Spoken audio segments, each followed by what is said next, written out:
Good afternoon, Juliette. Pleased to meet you. And thank you very much for joining us this second episode of the LSAA webinar that we are running now for this year. So very pleased to be our second guest, dear Juliette. So the topic for today is, and we would like to have this discussion with you, is how do VCs and private investors support health tech and participate in health innovation in Europe?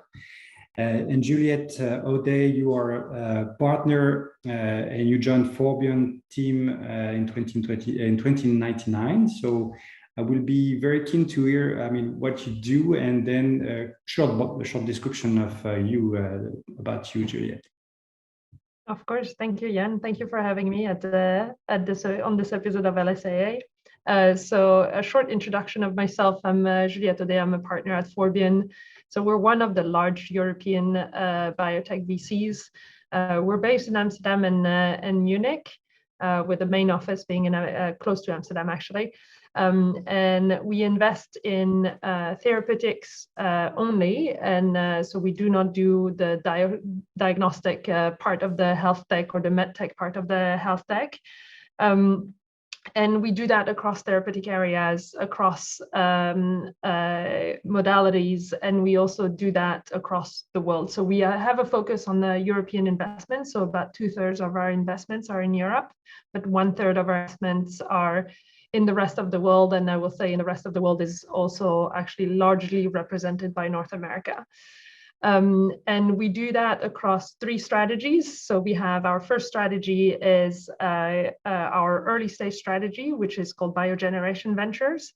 And they currently invest out of a fund that's 140 million euros. And they do early stage investments with the early biotech. So really, getting things out of academia and starting new companies. Then we have the Forbion Ventures strategies, which I'm part of, where we do anything from preclinical all the way to phase 1B.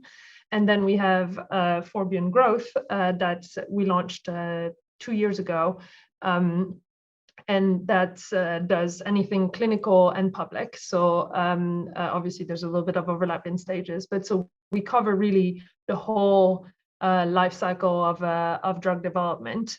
And maybe a little bit more about myself. So I'm sorry. No, fine. I went straight on to Forbion. So I'm a physicist by training, and then I worked in the industry. So first at McKinsey for several years as a consultant. Did always in pharma and biotech world, and I did projects across the whole value chain. So from very early R&D pipeline optimization type of projects all the way down to Salesforce territory optimization. I then did an MBA in the US, and then rejoined McKinsey on the US side. So I've also served a number of American clients, both in the biotechs and pharma space. I then moved on to the industry side. I worked in strategy in pharma. So I was at Novartis in Basel, worked with the senior executive there for a couple of years before I was missing science too much. So I decided to come back to more of the fundamentals, but still having a very holistic view of the drug development process. And so moved on to the Novartis Venture Fund, so the venture capital arm of Novartis. I did that in Boston, stayed there just several years, and then joined Forbion in 2019.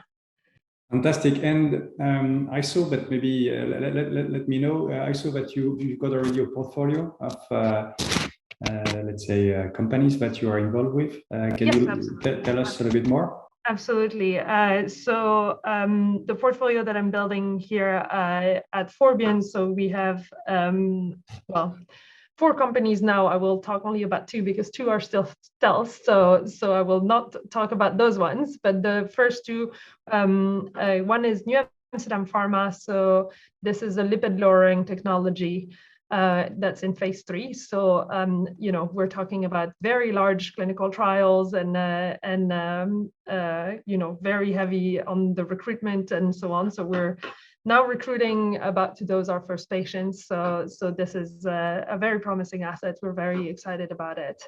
And then the other one that I will mention is Mestac Therapeutics, which is based in Cambridge, UK, and they're really looking at the role of fibroblast in diseases. So both on the oncology side, but also on the inflammation side. So they're looking at antibodies targeting those disease-driving fibroblasts.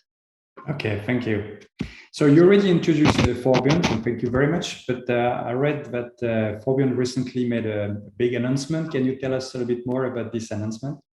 Yes, absolutely. So 2 years ago, as I mentioned, we decided to launch this strategy of Forbion growth because to fulfill really need that we saw in the European market to actually finance later stage assets. So this is a capital that we noticed exists quite extensively in the US, but is not as prevalent in Europe. And so we decided to launch the Forbion Growth Opportunities Funds, which was launched, as I said, 2 years ago with the first fund. And so we just announced the close of our second fund, the second Forbion Growth Opportunity Fund. The first close is at 470 million euros, and we're targeting a 600 million close over the summer. Congratulations! This is a fantastic project. Okay, so back now to the thematic of today's discussion. So again, we would like to get your views about how do you support Healthtech and participate in health innovation in Europe. So my first question is about innovative treatments, new active compounds or new technologies that are used for mRNA vaccines and have a long way from inception to helping patients. So how does risk capital contribute to a successful journey for innovators? Yeah, absolutely. So I think venture capital in this case is really fulfilling a gap that exists in the drug development process, where a lot of the research, fundamental research, and actually a lot of the discovery of new targets, new mechanism, and so on happens in the university by professors in the labs of universities. And then reaching all the way to the patient is obviously a very not only long journey, but it's also a very expensive journey.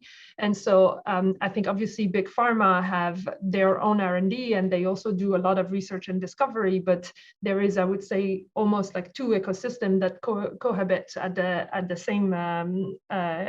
same time with a lot of discoveries and technology that are very scientifically relevant.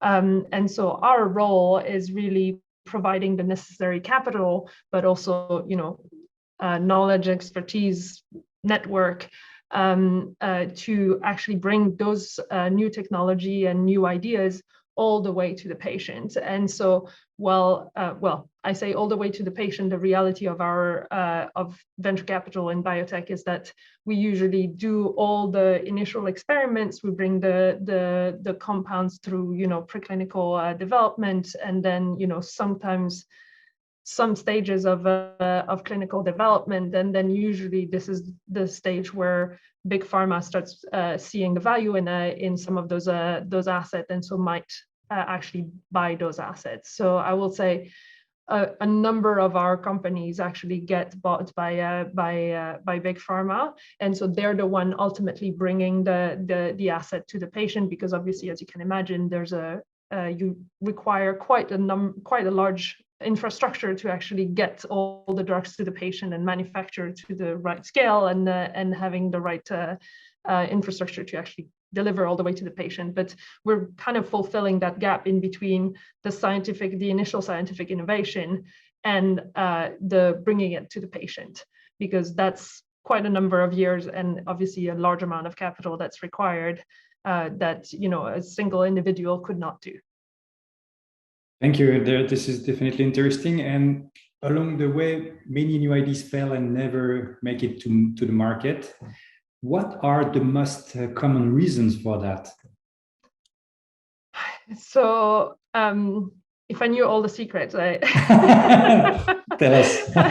No, but there's definitely a number of things that commonalities. So I would say one of them actually that I think is quite important is the team. So the team needs to be very very solid in order to really think through the right experiments to be done, think about how to troubleshoot, because we will always have issues while we do development, things that we were not expecting, or the compound doesn't last long enough in the body, or and I mean, hopefully you try not to have any toxicity issues, but you will hit some roadblocks. And so I think having the right team in place with the right expertise is actually hugely important next to a very strong innovation. And so a very strong scientific innovation. So obviously the protection of that scientific innovation is essential, but I would say this is something that in our world we pay attention to very much at the beginning. Like, we would not enter into the financing of a company that doesn't have any protection of their innovation, but then it's something that lasts during the whole life of the company, where we need to make sure that what they do is not only differentiated but also brings a tremendous impact for the patient. So all those things are kind of come hand in hand. Ultimately, money is also one of them. So you absolutely need to be financed appropriately, so you can do the right experiments, so you can do the right things. But then I will say, the average number of biotech failures is 9 out of 10. So probability is pretty high that you're going some of your portfolio company are going to fail. So then you have to choose the right 1 out of 10. That's the Okay, this is great. So would you say that also not only there are some, let's say, several elements that you listed, but also do you need something where you need to have a stable legal framework in order to also make sure that this is not going to fail because of, let's say, this is important for you to know where you are going, and you need stability and certainty? No, absolutely. So I would say for us, having the right infrastructure for the companies and understanding, what the shareholding structure looks like, what the governance of the company looks like, and ensuring that those things are going to remain the same, over the course of that company is obviously something that is important for, I would say, not adding an additional risk to the scientific risk that we're already taking. So I will say this is something that we pay obviously a lot of attention to when we're doing our due diligence. I would say there's all those different aspects where we need to make sure that things are done in a proper way and done appropriately, where your accounting is all clean and all done absolutely the right way. Your reporting to the authorities is also done the appropriate way. Your legal structure is done the appropriate way. Your IP is also covered properly. So all this are I would say essential. I would almost call them hygiene factors that need to be in place for us, and so before we can get engaged, because ultimately we do invest. Our first ticket is between 20 and 30 million for one company. So our exposure and the risk that we take in actually financing this company is actually quite high. So I would say those elements need to be in place, and then we can due diligence the scientific aspect and making sure that we actually believe in the biology and understand, how it's going to help the patient ultimately and so on. But this is ultimately the business that we're in, is the business of taking the risk on this aspect, not a legal risk, I would say. That makes perfectly sense for me. So thank you very much. You represent a large venture capital firm in Europe with deep expertise. You leverage that to provide more than capital for startups. And my question is, how do you help innovators on their road to market? Yeah, I would say multiple different ways. So the way we invest, as I mentioned, there's always a certain amount of capital that we want to invest per company, and we built a portfolio of about 15 companies per fund. So obviously we provide the capital that is an essential part of the of this, but this is also, we do see ourselves as support for the company to actually help them get to the next level. So that comes in multiple different ways. I would say one of them is access to our network, and we also have a number of operating partners that have different expertise and experiences. So, I will mention only a couple of people in the team, but we have more than that. So, for example, we have my colleague John Montana, who used to be head of preclinical development at Charles River Labs, and so has extensive preclinical development expertise. And so he not only does he help us on the due diligence side, but he also helps with companies, either on an ad hoc basis when they need, question, they're reviewing some data, they're trying to figure out what they mean, and or trying to figure out how to advance. But also he's actually now the CEO of a company that we built until the moment that we reach and we have enough data to understand if there is really something there, and then we might hire a CEO full-time, because for the moment it was not necessary to have a full-time CEO. So he also has this operational role that he can take within companies. And I will say, all the way to the other side of the spectrum in terms of stage, we have our colleague Carlo Inserti, who used to be the CMO at Sanofi Genzyme, and so has a lot of experience on the later stage clinical and the regulatory aspects. And so the same way he can help on an ad hoc basis, he's actually on the board of a number of our companies, but also can help more as an advisor.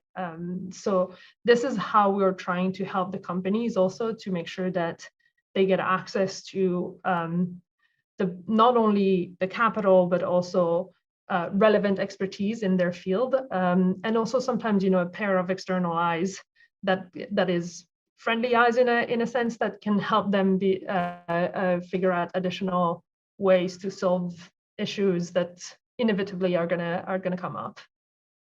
Okay, thank you.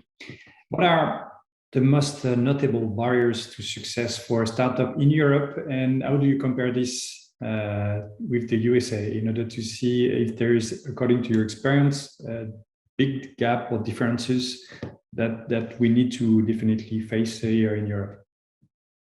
So I would say similarly in the US and in Europe, finding the right technology or finding the right asset and really positioning it the right way, so having the right differentiation. So I will give very bland example, but if you're only giving incremental innovation over something that exists, where you already have like 7 different treatment that exist, no one cares. No one cares. It doesn't serve the patient. It's not. It is not, I would say, useful to the patient ultimately. But if you bring a new medication for something that doesn't exist or is not well treated today, this is where your innovation matters. So I would say finding the right positioning and finding the right approach to it. So it's not only ultimately which patient you're going to address, but also what is the path to get there is really important. And that I would say is the same for any biotech companies. I would say the other aspect is finding the right team to actually execute define the strategy and execute on the strategy. And so I would say on the team side, this is where Europe, and I don't want to say the US, but it's more like Boston, San Diego, San Francisco, where the concentration of talent is higher and therefore a little bit easier to find. But at the same time, turnover of talent is also higher in in those hubs, those biotech hubs. So I would say we have drawbacks and advantages in Europe with this, but I think this is where the things like you're doing at LSAA and creating that ecosystem within Europe is going to be very important, because this is also how we bring up talent within the whole European ecosystem to actually operate those companies. In terms of science, honestly, the science is the quality of the science and the amount of innovation that comes out of the US and out of Europe is very similar. So I would say it's more getting people out of academia is more difficult in Europe than it is in the US. That I will say that I think in academia in Europe, and I've been on both sides in academia, and both on the European side and on the US side. When you talk about the industry in academia in Europe, there's not as much this willingness of like this entrepreneurship of pushing you to actually, yes, go try and do that, and versus the US, which is a little bit more, entrepreneurial on that aspect. Thank you. Now, I would like to talk about patent protection. What role does a strong patent protection and unified rules across Europe and globally play to make the system work? Are there any policies that give you hope or concern related to the EU life science ecosystem? And I would like to have your views on this specific topic that we are all concerned. So your views on this. So yeah, IP protection is incredibly important in our space, because from the moment the discovery is made on a compound, it takes years, and it takes several tens of millions to actually get all the way to something that can be useful to the patient. And so in a way, you have to make sure that you can reward people for creating that innovation. And well, at least I don't know if it is the only way overall, but one of the way that has been done so far is actually using those patent protection. And that's true beyond biotech, obviously. This is something that obviously exists much beyond biotech.